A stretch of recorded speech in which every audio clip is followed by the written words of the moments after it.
but the American dream is definitely getting a makeover. By the time many Gen Xers or, say, baby boomers were in their 30s or 40s, they had already bought a home and they were saving for retirement. But today's millennials are facing a very different reality. Yeah, us millennials. A new survey shows that nearly 60% say they feel forced to choose between buying a home or building a secure retirement. I don't think that's just how they feel. I think that's legitimate, half the choice they have to make. Only so much money goes into the pot, so what do you do with it, right? Now so many young people are rethinking their priorities, choosing to rent, and maybe use that money to invest toward an early retirement instead. ABC's Elizabeth Schulze has the story. That's facts. I mean, honestly, buy a house for what?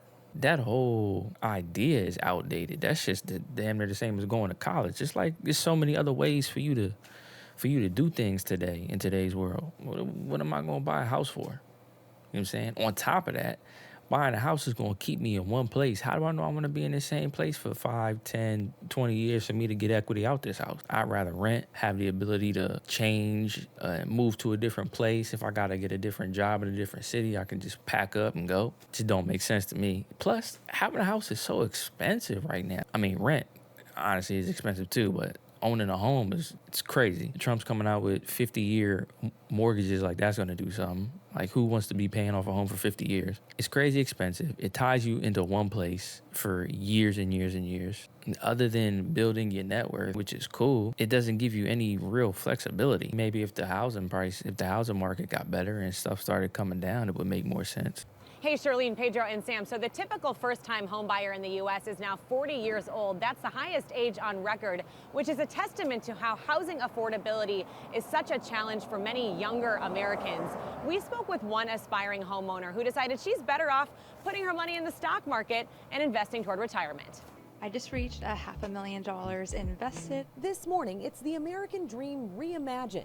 34-year-old Anita Kinoshita in California choosing to put homeownership on hold and invest her money toward early retirement instead. As someone who it wasn't a six-figure earner, it was very challenging for me to have multiple financial goals. After Anita landed a job making $70,000 a year, at first that priority was buying a home. It felt like that was the definition of success. Like that is what my dad would want me to do. She put in multiple offers over 2 years and realized how expensive it is to compete with all-cash home buyers.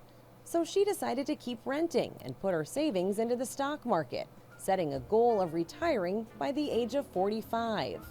I had to make a call between early retirement and home ownership, and to me, the time freedom that comes with early retirement is a lot more compelling than purely being a homeowner. It's a calculus Ramit Sethi, author of I Will. Right. I mean, really, what's the benefit of owning a home? You got a spot that you own, you know what I'm saying? You got a little bit of a net worth. Outside of that, if I'm renting, I don't got to fix none of the repairs. I can just call the landlord. I can move to a different place if I'm tired of that location.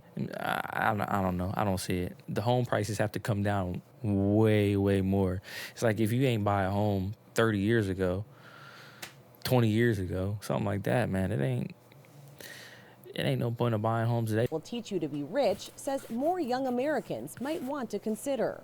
One thing that I want people to understand, especially young people, is that you are not a loser if you rent. That is such a common belief in America. Who said because that? we have not bought a house, we are somehow second-class citizens or losers. With home prices near records and interest rates still high, new data from real estate firm CBRE shows on average in the U.S., it's twice as expensive to buy a new home than it is to rent. The average new monthly mortgage payment, including closing costs, is $4,575, while a new apartment lease averages $2,234 a month. In some cases, it will be a better financial decision to rent and invest the difference. In other cases, it will be a better decision to buy. But you've got to carefully run those numbers before you make that major financial purchase.